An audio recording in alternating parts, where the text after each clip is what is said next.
आचार्य महाराज लिखा, आप लोगों को इसलिए मैंने आपसे कहता, हटिग्रह, हटाग्रह, हटीपना, दुराग्रह, अज्ञानता, मूर्ख व्यक्ति, उसके लिए लिखा पर्वत जाए पद्म, पर्वत पर कमल उग सकता है। चेतन जी सुन लेना कान खोल के, पर्वत पर कमल उग सकता है। पर्वत जाए पद्म, सल्ले जातु पाप कहा। और पानी में अग्नि उत्पन्न हो सकती है।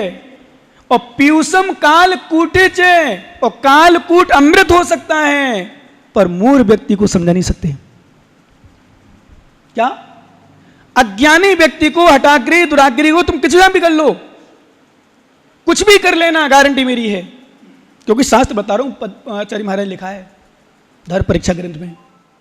इसलिए अभी एक गाथा और मैं पढ़ी थी मैंने, पूरा तो नहीं पर इतना बता सकता हूं कि ज्ञान ध्यान रखना ज्ञानी, ज्ञान जीवन में बहुत कुछ परिवर्तन लाता है।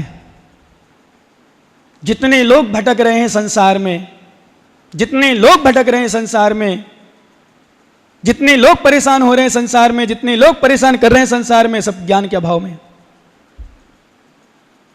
इसलिए ज्ञान होना बहुत अनिवार्य है। विद्या रूपम कुरूपाणाम, एक सूत्र दिया हमारे आचार्य महाराज ने। क्या दिया? विद्या रूपम कुरूपाणाम। कुरूप व्यक्ति का रूप विद्या है।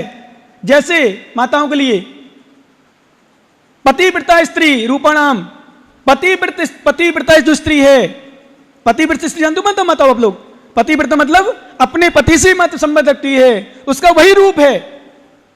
कोकिल का रूप स्वर, आवाज। कोकिलाम स्वरम रूपम, कोयल का रूप स्वर है। इसलिए ज्ञान, और एक बात और ध्यान रखना, ज्ञान हो और काम में नहीं आए, वो ज्ञान किस काम का? ज्ञान हो और काम में नहीं आए, वो ज्ञान कोई कार्यकारी नहीं होता है। और ज्ञान में व्यक्ति, जैसे मेरे प्रवचन चल रहा है अभी, आप प्रवचन सुन रहे हो, कई बार अनुभव किया है मैंने, अनुभव तो क्या देखो है जितना है साल का, पर मैं चेहरा देखता हूं जब सबके, क्योंकि श्रोता को वक्ता का चेहरा देखना चाहिए नियम के अनुसार, और वक्ता को चेहरा श्रोता को देखना चाहिए नियम के अनुसार। वो दिखता है कहते हम लोगों पर ज़्यादा भीड़ होती है, भले नहीं देखे पर फिर भी देखते हैं कि जब हम प्रवचन कर रहे हैं, हम प्रवचन करते करते आपके चेहरे पढ़ते हैं कि वास्तव में आपकी सुनने में आपको क्या आप समाधान कर रहे हो। सुनते सुनते समाधान का मतलब हाँ ना में, और ज़्यादा समाधान तो नहीं हो पाता। तो आप लोग जो सुनते हो, कई बार यदि आपके विपरीत हो जाए, आपके विपरीत मतलब आपसे नहीं, आपके विपरीत मतलब जो आप सोचते हो उसके विपरीत हो जाए विषय, आपका चेहरा अलग होगा। और आप जो सोचते हो उसके अनुसार हो जाए, क्योंकि हर व्यक्ति विशेषता है, बहुत कम लोग ऐसे होते हैं जो अपने अनुसार नहीं, जो आगम के अनुसार करते हैं। और एक बात ध्यान रखना, जो आगम के विपरीत कथन भी कर दे, उस पर भूल के सुन लेना तुम लोग, बस समझ सको समझ जाओ, नहीं समझो बिल्कुल विश्वास मत कर लेना किसी भी बातों में। आगम के विपरीत मतलब इतना विपरीत, सीधा ही डायरेक्ट, मतलब कुछ भी दिमाग बुद्धि नहीं, कहीं कंप्रोमाइज, कहीं चर्चा नहीं, समझ लो ना। यहां तो आगम की बात करते हो, मैं साधु मैं साधु मैं साधु मैं साधु ऐसा, और जो साधु साधुता के विपरीत काम कर दे, काय का साधु, उस पर विश्वास मत करना। साधु हो चाहे श्रावक, जैसे श्रावक ले लो, आप गृहस्थ हो, आप किसी आदमी को मारने के लिए तैयार हो जाओ, मैं इसको मार डालूंगा, मैं इसको छोड़ूंगा नहीं, मार डालूंगा, उस पर विश्वास मत करना कि चींटी को नहीं मारता होगा ये, कि चींटा की रक्षा करता होगा, और रक्षा करे भी तो रक्षा मत मान लेना। नहीं तो मालूम, एक बात बता दूं, ठग है ना, ठग, अपना मतलब अपना मत ले लेना। हाँ, क्या हुआ, एक साधु था, साधु की डंडी में सोने के, अब वो तो मोती हीरे जवाहरात थे, मतलब मणि भरे थे। तो एक ज्ञानी पहुंच गया, बोले महाराज मैं आपके साथ रहना चाहता हूं। बोले आजा भाई रह जा। सुन लिया क्या तुम लोगों ने? इसने सुन लिया मनोरंजन साहब? नहीं सुना? सुन लिया अच्छे से। बोले ठीक रह जा। क्योंकि रहने का उद्देश्य क्या था इसका? वो छड़ी लेना है, और बाबा वो छड़ी छोड़ते नहीं थे, सोते समय भी अपने तकिया के नीचे सिराने लगा के रखते थे। तो उन्होंने कहा ठीक, कोई बात नहीं, देखता हूं मैं।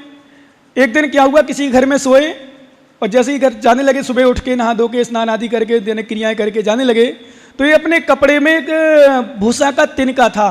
भूसा जानते हो? भूसा, तुड़ी क्या बोलते हैं, भूसा ही बोलते ना, भूसा का तिनका। बोले महाराज महाराज महाराज, एक गलती हो गई मुझसे।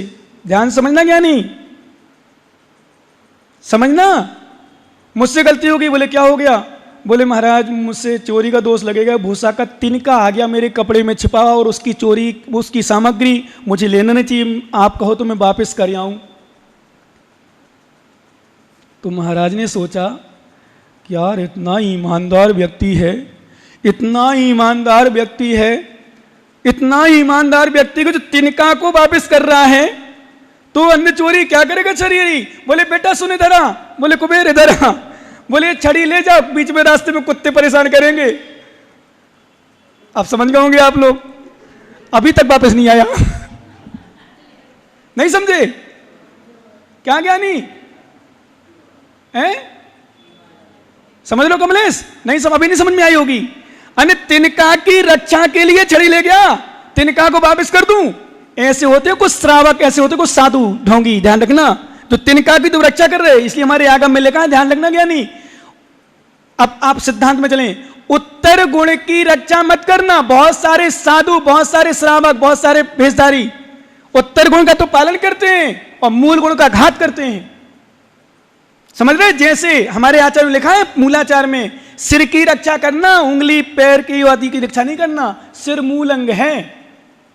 तिनका को तो वापस करने जा रहा और छड़ी की छड़ी ले गया, अभी तक नहीं गए बाबा के पास। क्यों भाई साहब, कहां रखी वो छड़ी? सच कह रहा हूं, दृष्टांत सुना हो आपने, नहीं सुना हो सुन लो। अने तिनका में तो चोरी लग रही, बताऊंगा कहीं विषय, बैठना फिर मेरे पास, बताऊंगा सही सही क्या है। क्यों मैं जो तुम लोगों से बोलता हूं क्यों बोलता हूं, क्या स्थिति सही, अभी लोगों को पता ही नहीं सही क्या है। जैसे धर्म की बात करी, कोई बात मैंने चर्चा करी किसी विषय में, कोई बात हुई कि साधु संबंधी किसी में, तो लोग पंडित लोग सम्मित का तो ध्यान नहीं रखते, धर्म का ध्यान नहीं रख रहे, मूल अंग का ध्यान नहीं रख रहे और ज्ञानोच्चारित की बात करते हैं। यहां जाने में दोष लग रहा है और वहां जाने में दोष नहीं लगेगा। बस समझ ना, बस आगे पीछे नहीं, ज्यादा नहीं बोलूंगा, समझ रहे ना? यहां जाने में दोष लग रहा है कि यहां ऐसा होगी ऐसा होगी, मुनि महाराज जा रहे कर रहे हैं और तुम श्रावक जैसे ज्ञानी लोग सब अंडा खा रहे हो। और महाराज मैंने तो भिंडी में दोष लग रहे हो, अंडा खा रहे हो, आलू में दोष रख रहे हो, अंडा खा रहे हो। समझ रहे हो क्या? नहीं समझ पा रहा शायद, समझ रहे कुछ? अरे भाई पहले अंडा का त्याग कर, फिर भिंडी का त्याग करना। बोले भिंडी में महाराज सुड़ी निकलती है, अंडा खाना है, अंडे में क्या निकल रहा है? ये है, इसको कहते हैं आगम की भाषा में हमारे आचार्य महाराज, मूल गुणों का पालन करो। कौन से गुणों का? मूल गुणों का, फिर करना उत्तर गुणों का। और नियम से सुन लो, कान खोल के, वर्तमान में कोई भी साधु हो, मूल गुणों में दोष भी लग रहे हैं। साधु परमेष्ठी को भी, आचार्य परमेष्ठी को भी, उपाध्याय परमेष्ठी को भी। और मूल गुण में दोष लगाने वाला भी सच्चा साधु हो सकता है। वो दोष लगते हैं। और पुलाक, अकुश, ये दो मुनि होते हैं भावलिंगी। 5 प्रकार के निर्गंत मुनि होते हैं भावलिंगी मुनि, पुलाक, वकुश, कुशील, निर्गंत, स्नातक। इसमें 2 मुनिराज होते हैं, पुलाक, वकुश। मूल गुण उत्तर गुणों में भी दोष लगता है, फिर भी भावलिंगी, सच्चे भावलिंगी, 6वां 7वां स्थान हो। तुमने कह दी महाराज ने दोष लगा लिया, सो कर लिया, तुम अन्य अंग अपना अंग ध्यान नहीं रख रहे हो। इसलिए आचार्य महाराज एक गाथा और अपन देखो, आपकी भाषा अंतरात्मा, जो अपन लोग हैं चर्चा करते हैं अपन अंतरात्मा की, अंतरात्मा वास्तव में कौन है, एक गाथा देखें। देहाद्युजे पर कहिया ते अपाणु न होहि, यू जाने बिड़ु जीव तू, अप्पायप मुड़े। पढ़ो सभी लोग एक साथ मिल करके।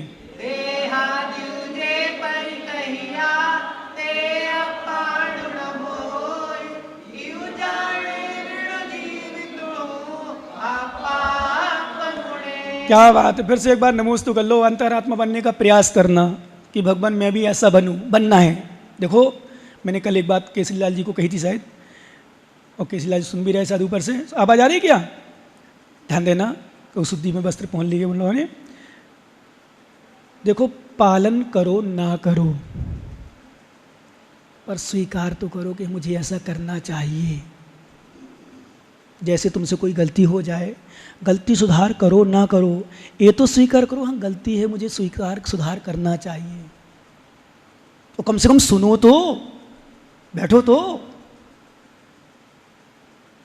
नहीं मैं तो गलती नहीं, मैं तो गलत नहीं, कोई गलत नहीं, कोई नहीं कुछ। अरे भाई क्या करोगे?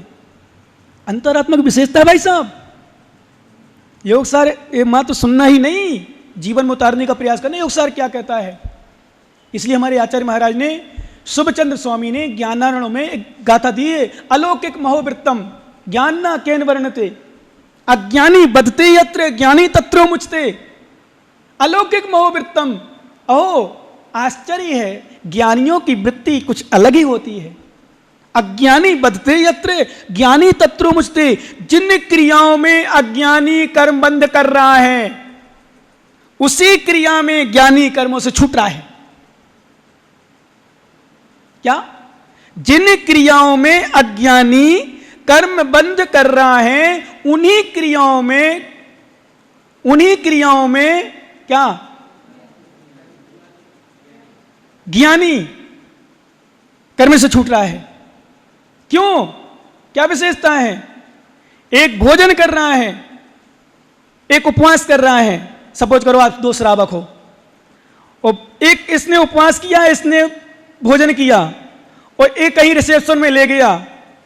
किसको? कमलेश को। मनोज ठग ले गया रिसेप्शन, भाई साहब चल। बोले नहीं मारो तो उपवास चल। बोले भाई चल घूमने चल।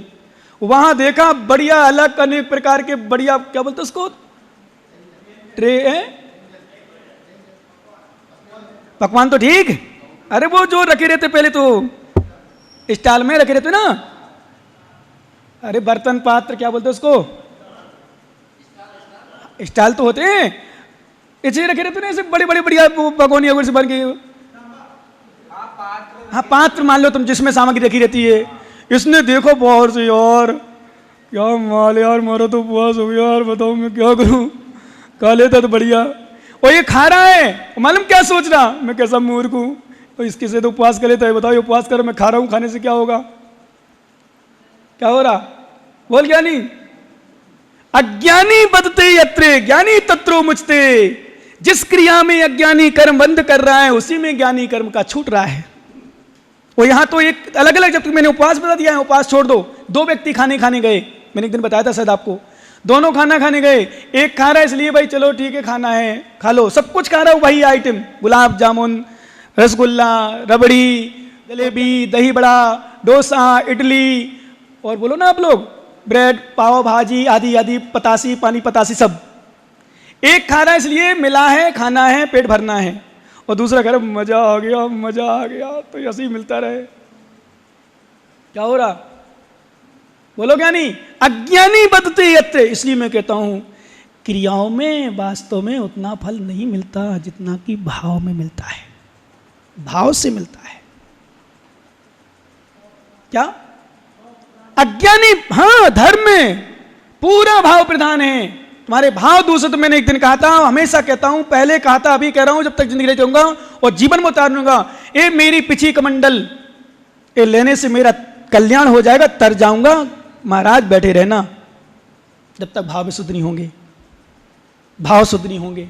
धर्म को, धर्म आयतनों को, धर्म को, लोकाचार को, समाज को, गुरु को, संघ को जब तक नहीं समझोगे, कुछ नहीं होगा तुम्हारा। गारंटी दे रहा हूं, चैलेंज दे रहा हूं मैं। और तुम धर्मात्मा को कह रहा हूं, श्रावकों को, खूब करते रहना पूजा, खूब करते रहना, धोती दुपट्टा पहन के आहार देते रहना। सुन लो चौका वाले जितने तैयार होके बैठ गए हों, खूब करते रहना आराधना, और खूब करते रहना जय जयनाथ परम गुरु होए। क्या? और जब तक भाव विशुद्ध नहीं होंगे, सच बता रहा हूं, पूर्ति तो होगी, क्रिया तो होगी, कथनचित पुण्याश्रव भी होगा, लेकिन जो फल मिलना चाहिए यशवंत भैया जी, वो फल नहीं मिल पाएगा। इसलिए मैं कई बार कहता हूं भैया छोड़ो, विकल्प समाप्त करो। परिणामों को निर्मल रखो, विशुद्ध रखो। एक बात बताऊं, मैंने एक दिन बताया था सम्यक दृष्टि के विषय में समय सार मिलेगा। सम्यक दृष्टि भोग भोगते समय भी कर्मों की निर्जरा करता है। कैसे करता है वो? भोगों से नहीं, भोगों से कर्मों की निर्जरा करना। जो उसके अंतरंग में सम्यक दर्शन है, जो उसके अंदर में सम्यक दर्शन है, जो भावना विशुद्ध है, वो कर्मों की निर्जरा करा रहा है। यहां बैठने से कर्मों की निर्जरा नहीं हो रही तुम्हारी। तुम सोचो हम बैठ गए तो कर्मों की निर्जरा हो जाएगी।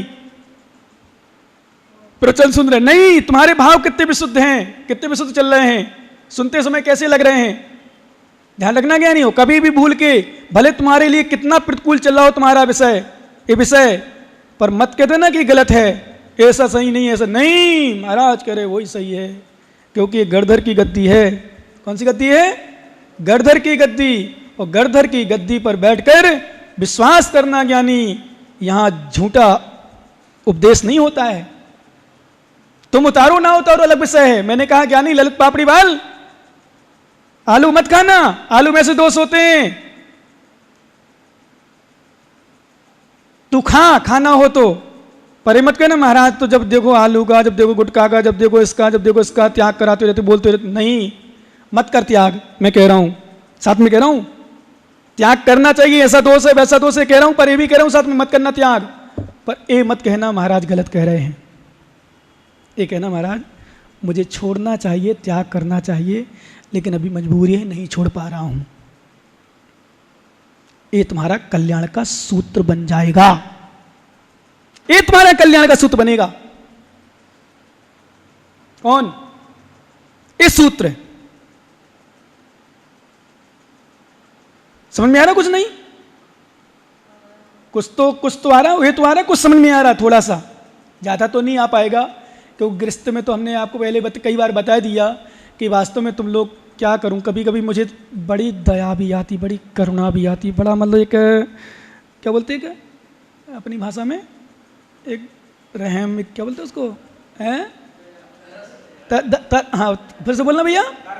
तरस आती है कभी कभी कि वास्तव में तुम लोग कितनी मेहनत करते हो, बेचारे को तो दुकान में परेशान हो जाते हो।